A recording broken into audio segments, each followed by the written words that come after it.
मान लो किसी पिंड में स्वर्गदूत आ रहे, उस देश का नाश करने वाले, पिंड का गेट होता ना कैसा बना, वाइट सा टाइल वगैरह लगी होती, मेन रोड से एक पिंड का गेट निकलता है। मान लो वहां से एंजल आ रहे, अब आग बरसने वाली, नाश होने वाला पिंड का, विपत्तियां आने वाली, महामारी आने वाली, और पिंड के बीच में एक धर्मी खड़ा हो जाए, प्रभु नहीं, इस पिंड का नाश नहीं करना, मैं विनती करता हूं, थोड़ा दिन वेट कर, मैं प्रार्थना करता हूं, यहां पर तेरा वचन सुनाने वाले लोग खड़े हो जाए, प्रभु मैं वेट कर, इंतजार कर, धीरज कर।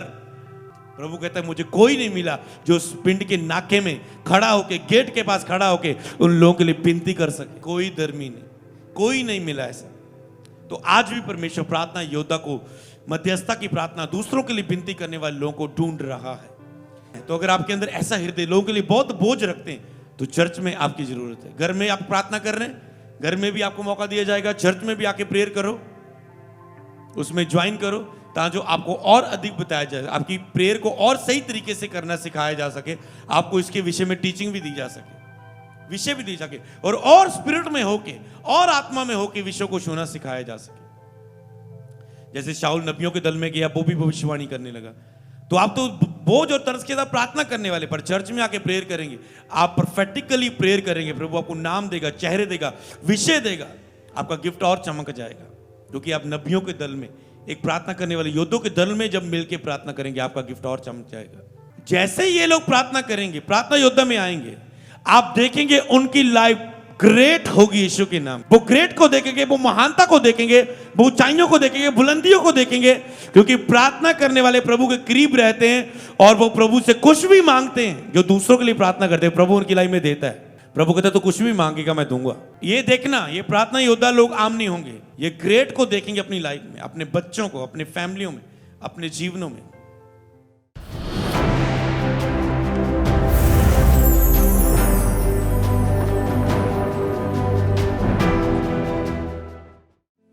आज का टॉपिक नोट करेंगे, स्क्रीन पे आपके सामने होगा।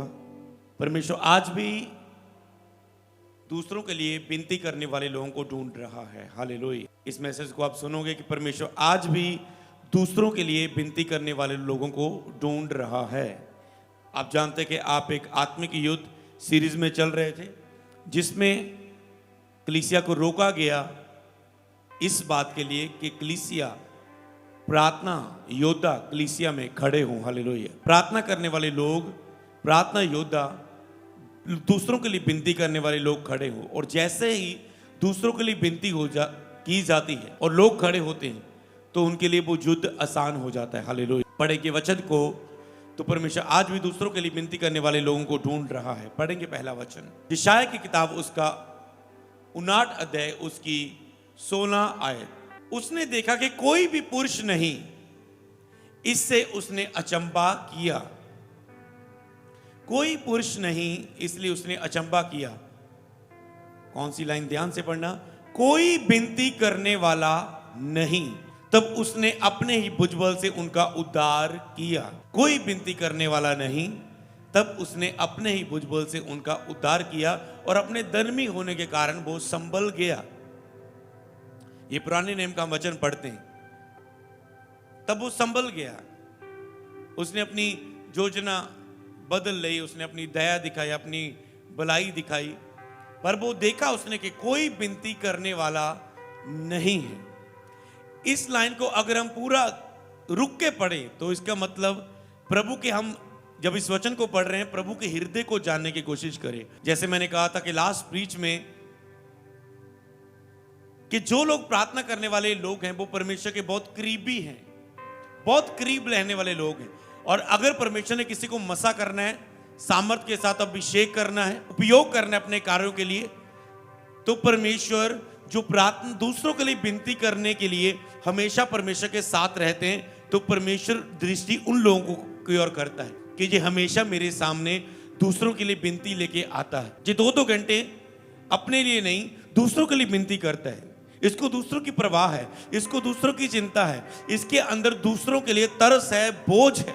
और जब पे परमेश्वर ने दुनिया में कोई कार्य करना होता है, तो उन्हीं लोगों को जो उसके साथ कनेक्ट हैं, क्योंकि पवित्र आत्मा हमारे लिए विनती करता है पिता के सामने, हमारी आत्मा के साथ होके प्रार्थना करता है। यीशु मसीह पिता के सामने विनती करता है। जैसे एक जगह पृथ्वी परमेश्वर ने कहा था, कोई धर्मी नहीं, एक भी नहीं। यहां पर प्रभु कह रहे कोई विनती करने वाला नहीं। सब भटक गए, अपना अपना मार्ग ले लिया, अपनी चिंताओं में व्यस्त हैं।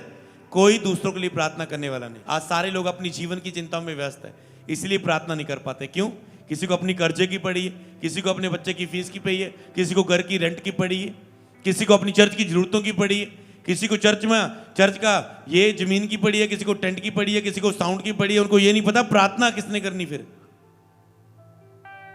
और सब लोग खड़े होना चाहते हैं अभिषेक के साथ सेवकाई में।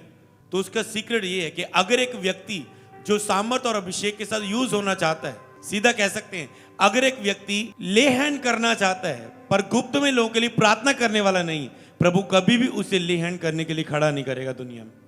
याद रखना। जो स्पिरिचुअल लीडर भी सीख रहे होंगे ऑनलाइन या जो भी मौजूद है यहाँ, तो तब तक जब तक एक व्यक्ति दूसरों के लिए बोझ के साथ, तर्स के साथ, विश्वास के साथ, पवित्रता के साथ, बिचौलगिरी के साथ विनती करने वाला नहीं है, प्रभु कभी उसे ले हैंड के लिए नहीं उपयोग कर सकता। आज लोग गुप्त में प्रार्थना नहीं करना चाहते, ले हैंड करना चाहते हैं, और ये कभी आपकी इच्छा पूरी नहीं होगी।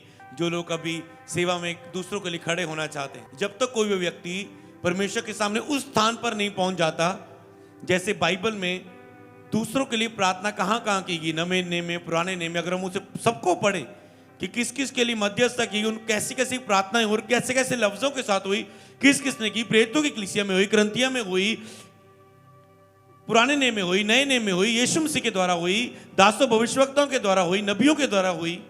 तो अगर आप वैसे नहीं है तो परमेश्वर कभी भी एक खास योजना को आपके लिए नहीं शेयर कर सकता। आज लोग पुलपट चाहते हैं, पुलपट पर प्रार्थना करना चाहते हैं, पर पीछे गुप्त में प्रार्थना नहीं करना चाहते किसी के लिए।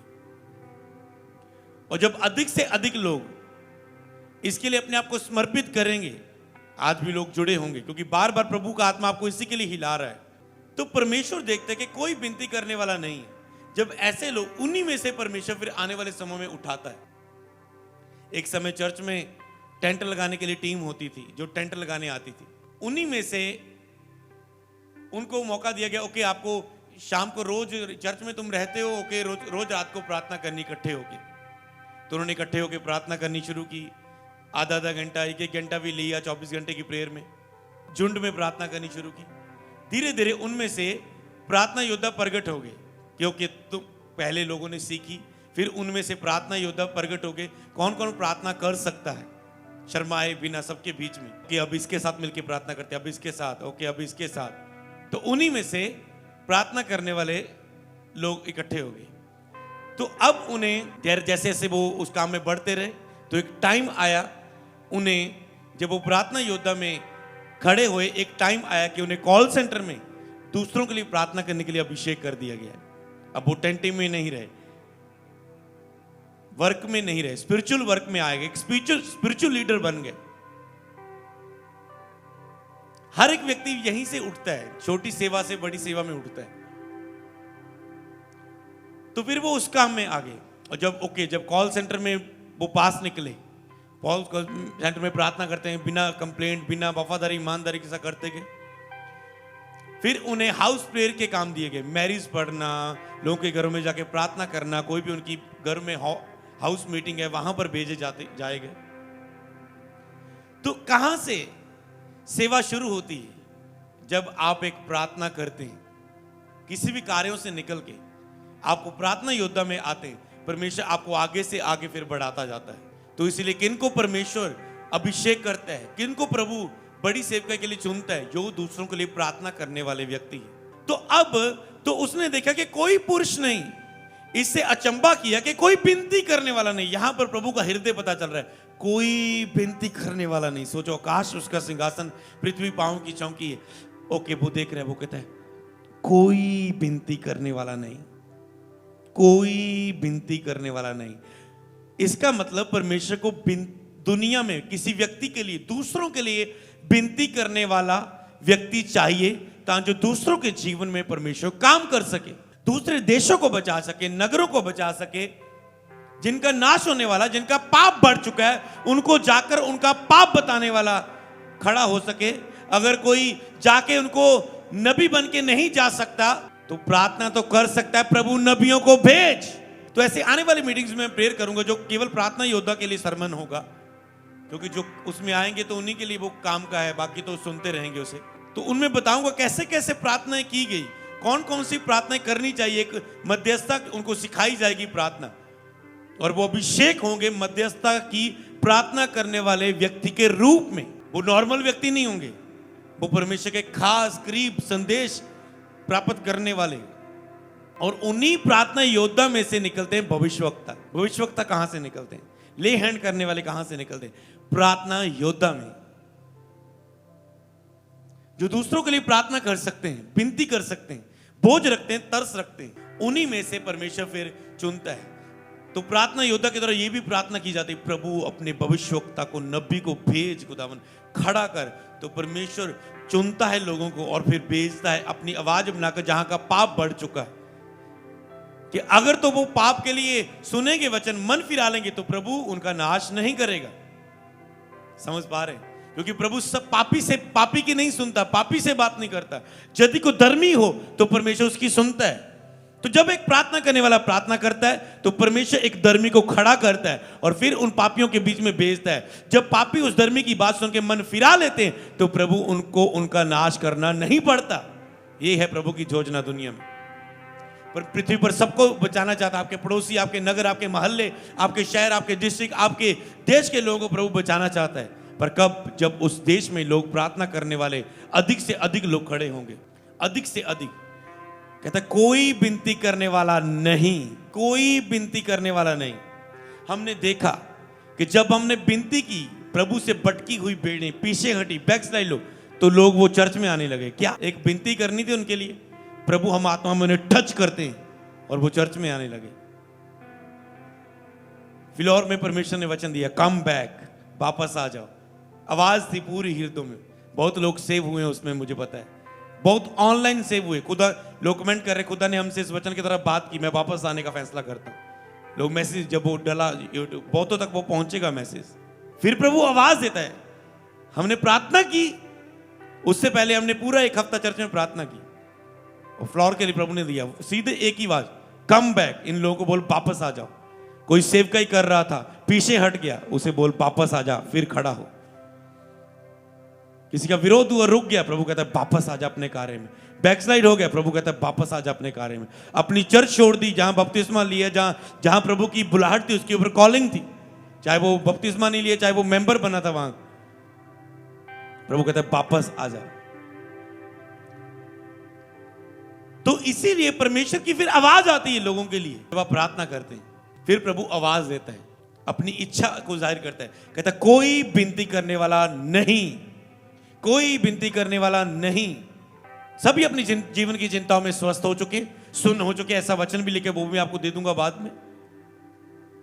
तो इसलिए कहता है दूसरों के लिए विनती करने वाले लोगों को चुने, और वहां ही से प्रॉफिट चुने जाते हैं, वहां ही से अपोस्तल निकलते हैं, वहां ही से कलीसिया स्थापित करने वाले चरवाहे निकलते हैं, नबी निकलते हैं, बिशप निकलते हैं, परमेश्वर के कार्य को करने वाले, बाइबल सिखाने वाले वहां ही से निकलते हैं।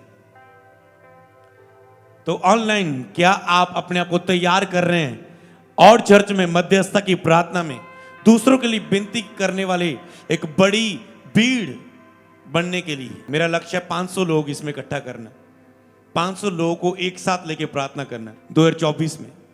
और जब 500 लोगों को एक साथ लेके प्रार्थना की जाएगी, देखना फिर 2024 का रिवाइवल देखना तुम। हालेलुया, देखना फिर तुम। दुनिया की सबसे बड़ी चर्च पॉल जोंगी, जो अब हम उनको उनकी सेवकाई को भी देखें, जिनकी लाखों में 3-3, 4-4 लाख ऐसे अलग अलग सर्वजनिक हाउस चर्चें उन्हें खड़ी करनी पड़ी, इतनी गैदरिंग, इतने लोग। तो उन्होंने एक बुक तो पूरी प्रार्थना पर लिखी। उन्होंने बताया कि मेरी सेवकाई में बढ़ने का कारण प्रार्थना, प्रार्थना।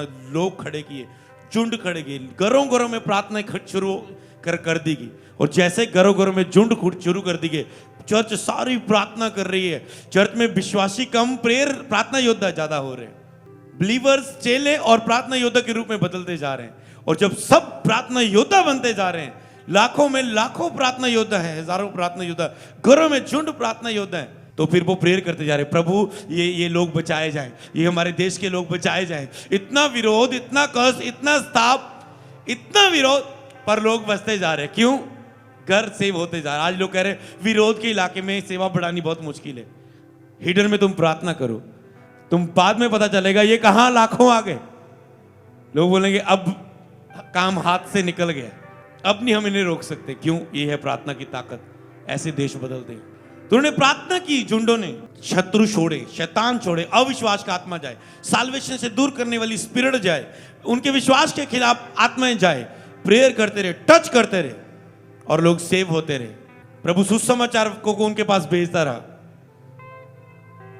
चल इसको बस में वचन सुना, जब इसको यहां रुक के वचन सुना, चल इस यहां पर इन लोगों को वचन सुना। फिर प्रभु सुसमाचार की गिनती को बढ़ाता है। जब प्रेयर करते हैं, सुसमाचार सुनाने वालों की गिनती लिखे खड़ी हो जाएगी। सुसमाचार सुनाने वाले लोग खड़े हो जाते हैं, चेले खड़े हो जाते हैं, सेवक खड़े हो जाते हैं, दास भविष्यवक्ता खड़े हो जाते हैं उन देशों में, जब प्रार्थना होती है। हालेलुया। तो समझ पा रहे हैं?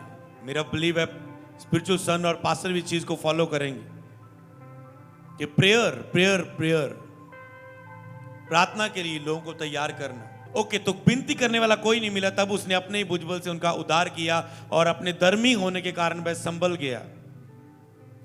ओके, आगे पढ़ेंगे हम उत्पत्ति की किताब, उसका 18 अध्याय, उसकी 20 से लेके 24 आयत तक। फिर यहोवा ने कहा, सदोम और अमोरा की चिल्लाहट बढ़ गई और उनका पाप बहुत भारी हो गया, इसलिए मैं उतर कर देखूंगा कि उसकी जैसी चिल्लाहट मेरे कान तक पहुंची है, उन्होंने ठीक वैसा ही काम किया है कि नहीं, और ना किया तो मैं उन्हें जान लूंगा। ओके, परमेश्वर का क्रोध भड़का उनके पाप के विरुद्ध। ओके, पढ़ेंगे 22 आयत में। तब वह पुरुष वहां से मुड़कर सदोम की ओर जाने लगे। जैसे कई लोग प्रचार सुन के चले जाते हैं, पर कोई कहता है नहीं, मैं प्रार्थना योद्धा में आऊंगा, हफ्ते में एक दिन आके प्रार्थना किया करूंगा लोगों के लिए, चर्च में आके, जब घर में, अपने फॉरेन में, इंडिया में, जहां भी हूं, रोज 1 घंटा चर्च की ओर से प्रार्थना किया करूंगा। अपने लिए नहीं, चर्च जो विषय मुझे देगी मैं उसमें समर्पित करता हूं। इसलिए ऐसा नहीं जो जोश में 1 हफ्ता 2 दिन शुरू किया। आपको 1 साल के लिए, इस 1.5 महीने के टेस्ट के बाद उस 1 साल के लक्ष्य के लिए जीतना है। तब वह पुरुष वहां से मुड़ के सदोम की ओर जाने लगे, पर अब्राहम यहोवा के सामने खड़ा रह गया। अब्राहम यहोवा के सामने खड़ा रह गया और यहोवा को क्या करने लगा? विनती करके मनाने लगा। कैसे मनाया उसने? यही प्रभु चाहता है कि मेरे सामने विनती करने वाले लोगों के लिए लोग खड़े हो। 23 आए। तब अब्राहम ने समीप जाकर कहने लगा, क्या तू सचमुच दुष्ट के संग धर्मियों का विनाश करेगा? अगर दुष्ट ने पाप किया, आग आएगी तो धर्मी भी नाश हो जाएंगे। अगर तू इनके पाप के कारण दुश्मनों के हाथ में कर देगा, जब दुश्मन युद्ध आएगा लेके, तो धर्मी भी नाश हो जाएंगे। क्या तू सचमुच दुष्ट के संग धर्मी का विनाश करेगा? कदाचित उस नगर में 50 धर्मी हो, तो क्या तू सचमुच उसका नाश, स्थान को नष्ट करेगा? उन 50 धर्मियों के कारण जो उसमें हो नाश छोड़ेगा।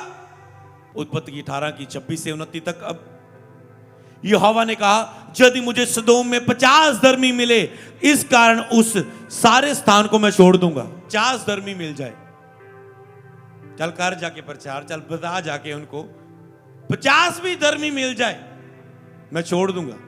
क्योंकि उन 50 धर्मियों को वो भविष्यवक्ता, दास, पास्टर, नबी बना लेगा और फिर सारे लाखों में प्रचार के लिए भेजेगा और सब बचा लेगा। उसे पता है, जैसे एक मूसा चाहिए उसे, तो कहता है 50 भी मिले, धर्मी मिले, नाश नहीं करूंगा, क्योंकि उन 50 को मैं यूज कर लूंगा बाद में उनकी धार्मिकता के कारण। फिर अब्राहम ने कहा, हे प्रभु सुन, मैं तो मिट्टी और राख हूं, तो भी मैंने इतनी ढिठाई की बात तुझसे करूं। मतलब अभी वो मनाने लगा ना, कहता मैं तो मिट्टी हूं, मैं तो राख हूं, मैं तो आमसा हूं, पर मैं कुछ बोलने जा रहा हूं, बुरा मत मानना प्रभु, मैं इस योग्य नहीं कि तुझसे विरोध करूं, तुझसे बात करूं, तुझसे तेरा जो फैसला है उसके लिए मैं उसे बदलूं। आपको पता है, प्रार्थना परमेश्वर की योजना को, फैसले को बदलती, निर्णय को बदलती। परमेश्वर ने सोच लिया मैं अब तुझे नहीं यूज करूंगा। कोई उसके लिए प्रार्थना कर रहा है, प्रभु इस दास को यूज करना, प्रभु छोड़ ना देना इस हालात में से, प्रभु इसे फिर से उठा। मैंने जूत को देखा जो गिरे। मैं जब सेवक, हमारे झुंड में कुछ ऐसे जूत होते थे जो गिर जाते थे, कई बार कमजोर हो जाते थे, किसी चक्करों में पड़ जाते थे, और हम प्रार्थना करते थे इकट्ठे होकर, प्रभु उस बच्चे को फिर से उठा, उस चर्च की उस टीम मेंबर को फिर से उठा, उसे फिर से उठा, उसे फिर से उठा। जहां भी चर्च में जाना वहां भी रिसीव करना, प्रभु जहां जो अभिषेक है उस बच्चे के लिए रिसीव करता हूं, रिसीव करते उसे छू ले प्रभु, छू ले। फिर एक टाइम आता है उसके जीवन में ऐसा स्पिरिट का इनकाउंटर होता है, वो कहता है अब मैं उन चीज़ों में नहीं जाऊंगा, मुझे मेरी गलती फील हो रही है, मैं सब फोन डिलीट करता हूँ, लड़कियों के नंबर डिलीट करता हूँ, इन चीज़ों को से बाहर आता हूँ, अब खुदा ने मुझे फिर से बचा लिया, रोता है और प्रार्थना में बढ़ता है। ऐसे काम करती है प्रार्थना, हालेलुया, निर्णय बदल देती है। कदाचित 50 धर्मियों में से 5 घट जाएं तो क्या 5 ही घटने के कारण उस सारे नगर का नाश करेगा? उसने कहा यदि उसमें 45 भी मिले तो भी उसका नाश ना करूंगा। ओके, प्रभु ने कहा 45 भी मिले तो भी नाश ना करूंगा। चल, छठ 45 की बात आगे 29 में कहता है, फिर उसने कहा यदि वहां 40 मिले, उसने कहा तो मैं 40 के कारण भी ऐसा ना करूंगा। 40 के कारण भी प्रभु कहता है अगर मुझे 40 धर्मी भी वहां पर मिले तो मैं उनका नाश ना करूंगा।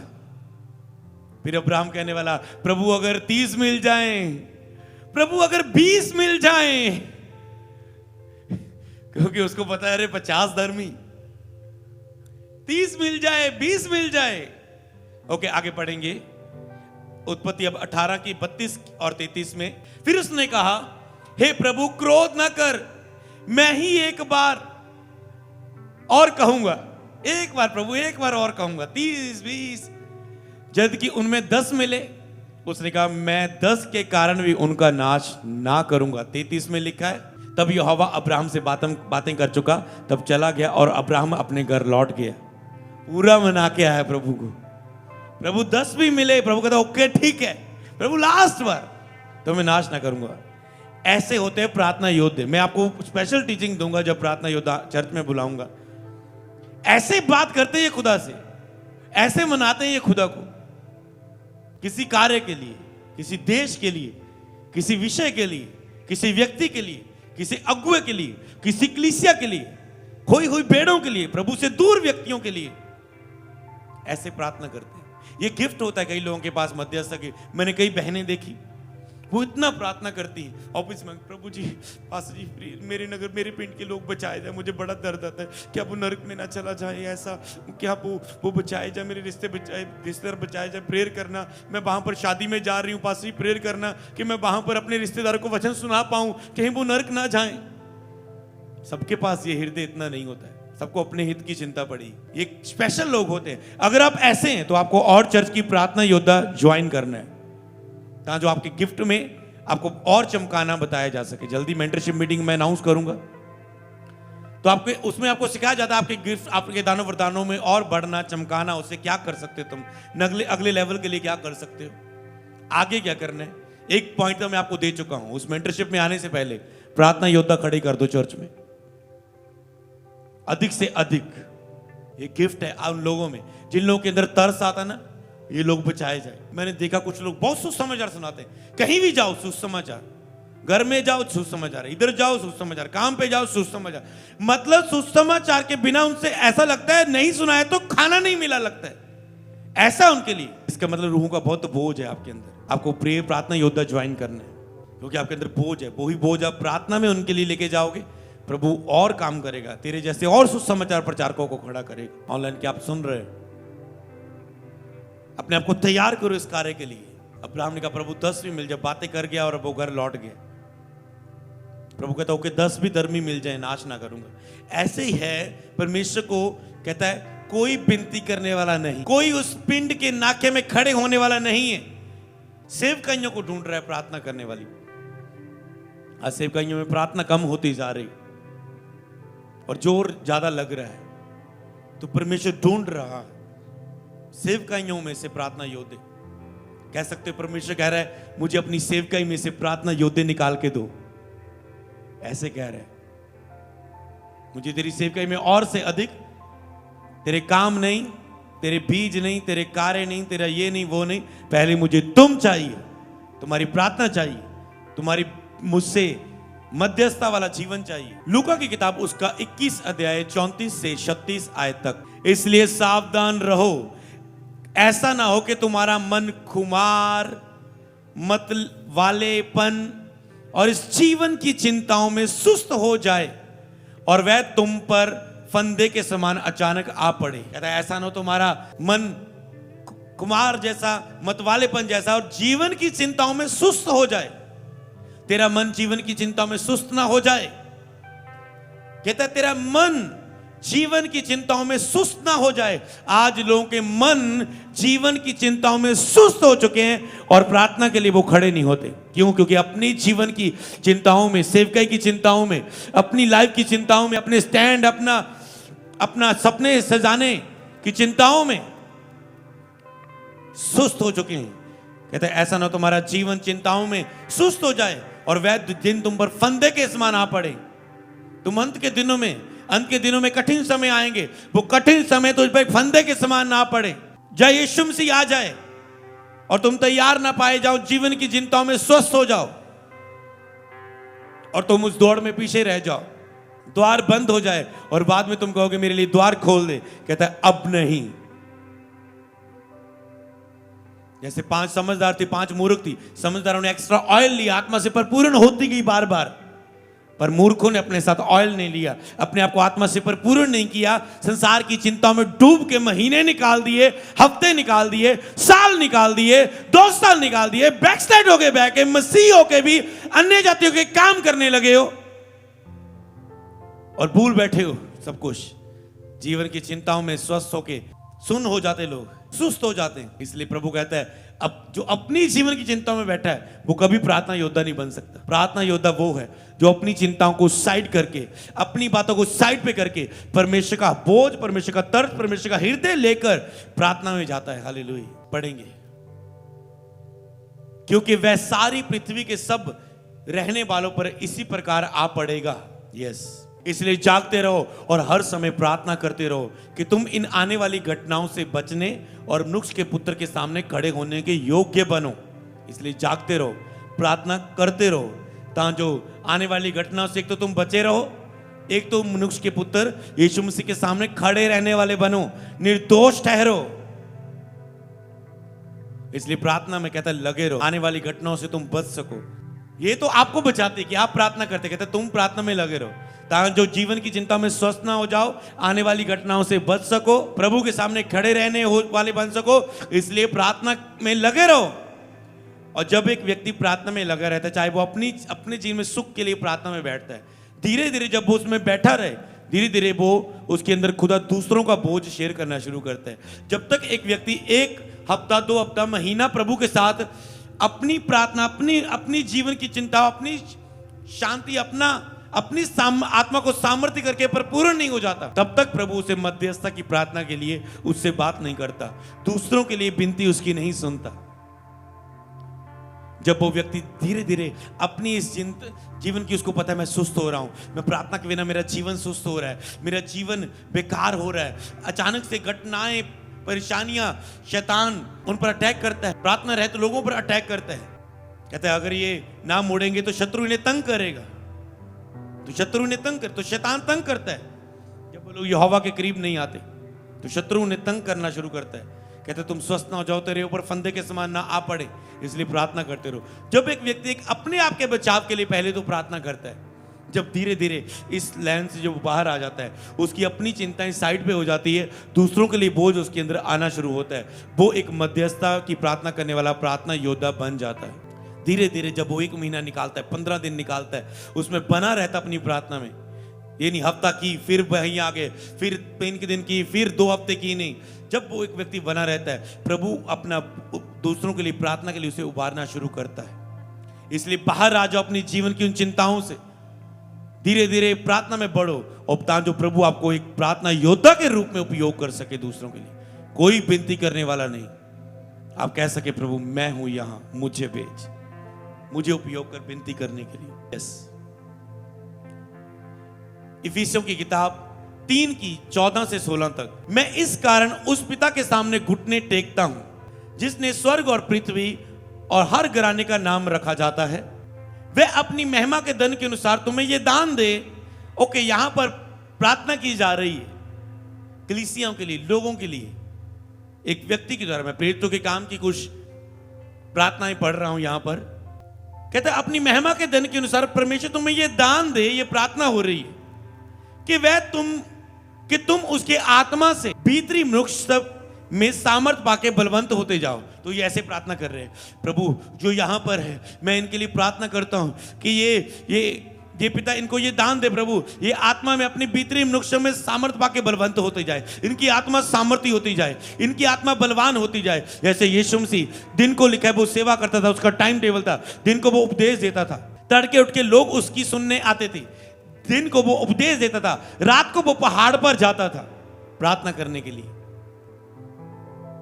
विनती करने। और यीशु मसीह को खुद पता था कि मुझे अपनी आत्मा को बहाल करना है, बलवान करना है, सामर्थ्य करना है, रिचार्ज करना है। और एक विश्वासी को नहीं पता, विश्वासी इससे दूर है, उसे पता मुझे जाना है, प्रार्थना करनी। और जब तक एक सेवकाई लोगों को गुप्त में प्रार्थना में टच नहीं करती, जब आप गुप्त में किसी मीटिंग को, प्रार्थना सभा को, चर्च को, किसी कार्य को गुप्त में मध्यस्थता करते हुए परमेश्वर के सामने टच करते हैं, और जब फिर प्रैक्टिकली आप जाते हैं तब आपको जोर लगाना नहीं पड़ता, तब आप उस प्रार्थना को रिजल्ट देखते हैं, आप लोगों के बीच में रिजल्ट देखते हैं, क्योंकि आपने गुप्त में प्रार्थना की हुई है, उन विषयों को टच किया है, उस मीटिंग के, उस कार्यों को टच किया है। जब आप फिर प्रगट रूप में जाते हैं आप परमेश्वर का कंट्रोल देखते हैं। इसलिए गुप्त में सीधा इमरजेंसी आप प्रभु को पुकारेंगे तो मुश्किल होगा कुछ, इसलिए गुप्त में टच करते जाओ हर विषय को, दूसरों को, हर कार्य को। सीधा आप एग्जाम के टाइम कहोगे प्रभु प्रभु मदद करे पास हो जाऊं, आज का पेपर पूरा कर पाऊं, 30 मिनट रह गए, 5 क्वेश्चन अभी बाकी है आंसर लिखना, प्रभु सहायता करे, ताकत दे। ये इमरजेंसी अगर आपने पहले की हुआ है उसके लिए प्रार्थना, तो परमेश्वर आपकी जब प्रगट रूप में आप सिंपल कहेंगे प्रभु सहायता करना, क्योंकि आपको पता है मैं इस विषय को पहले ही लंबी प्रार्थना से टच कर चुका हूं। आप सिंपल ये बोलेंगे प्रभु इस एग्जाम में सहायता करना, प्रभु इस ऑपरेशन थिएटर में ये मेंबर जा रहा है इसके लिए सहायता करना, प्रभु आज डिलीवरी है मेरी वाइफ की, प्रभु आज सहायता करना। क्योंकि तो आपको लंबा नहीं बोलना, आपको सिंपल बोलेंगे और वो कार्य के लिए तैयार रहेगा। इसलिए गुप्त में प्रार्थना बढ़ाओ, इमरजेंसी वाली नहीं, अपनी गुप्त में प्रार्थना को बढ़ाओ।